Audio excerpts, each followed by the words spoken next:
नमस्कार, मेरा नाम है सिद्धार्थ मिश्रा और आप देख रहे हैं भगवा 24। आज हम बात करेंगे महाराष्ट्र के मीरा भाईंदर विधानसभा क्षेत्र, जहां 2019 में एक निर्दलीय उम्मीदवार जीत कर आया था, गीता जैन, जो कि हमेशा सुर्खियों में बनी रहती है। उन्होंने अपनी राजनीतिक करियर की शुरुआत एक मेयर और पार्षद के रूप में की थी।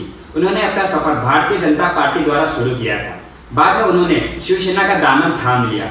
हालांकि ये साथ काफी लंबे समय तक नहीं चल पाया और फिर उन्होंने बीजेपी में वापसी। गीता जैन का जन्म 5 जुलाई 1964 में अंधेरी में हुआ और उनका परिवार आम था। उनके पिता जोगेश्वरी में कपड़े की दुकान चलाते थे। उन्होंने अपनी स्कूली शिक्षा अंधेरी में ही पूरी की। 1984 में लेबोरेटरी मेडिकल टेक्नोलॉजी में उन्होंने डिप्लोमा हासिल किया और 1984 में उनके भरत जैन के साथ शादी भी हुई और उनकी 2 बेटियां भी हैं।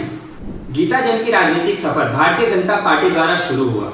उन्होंने खुद को साबित करते हुए 2015 से लेकर 2017 तक मीरा भाईंदर में मेयर के रूप में कार्य किया।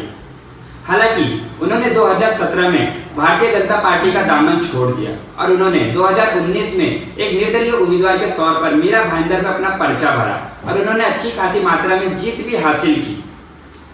अपनी राजनीति में गीता जैन ने कई महत्वपूर्ण कदम उठाए, हालांकि कुछ विवादों में घिरी रही। ऐसे ही एक विवाद जो कि उन्हें हमेशा के लिए सुर्खियों में ला दिया। मीरा भाईंदर में काशी मीरा इलाके में अवैध निर्माण के खिलाफ महानगर पालिका की कार्रवाई हो रही थी, जब स्थानीय लोगों ने आरोप लगाया कि उन्हें बिना नोटिस के उनकी झोपड़ियां तोड़ी जा रही है, तो गीता जैन तुरंत मौके पर पहुंची और वहां पर एक सरकारी इंजीनियर शुभम पाटिल और उनके सहयोगी अवैध निर्माण को तोड़ रहे थे। इस दौरान गीता जैन ने लापरवाही के कारण इंजीनियर को थप्पड़ जड़ दिया, जिससे ये घटना मीडिया में छा गई और महाराष्ट्र में इसकी जमकर आलोचना हुई। हालांकि गीता जैन ने इसे अपने जनता के प्रति जिम्मेदारी बताई। राजनीतिक गलियारों में गीता जैन का नाम हमेशा सुर्खियों में रहा है। 2019 में निर्दलीय उम्मीदवार के तौर पर जीत दर्ज करने के बाद उद्धव ठाकरे के मुख्यमंत्री बनने पर उन्होंने शिवसेना का समर्थन किया और कुछ समय बाद शिवसेना में शामिल हो गई। लेकिन पार्टी में संघर्ष होने के कारण उन्होंने 2022 में फिर से बीजेपी का दामन थाम लिया।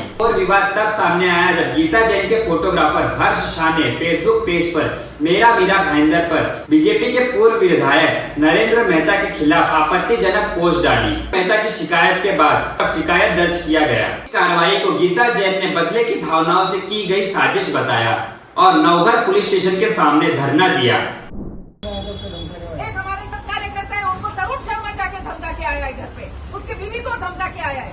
क्या इस तरह से इलेक्शन लड़ा जाता है? तो पुलिस उनके एक्शन ले रही है, क्या पुलिस उनके सारे काम कर रही है?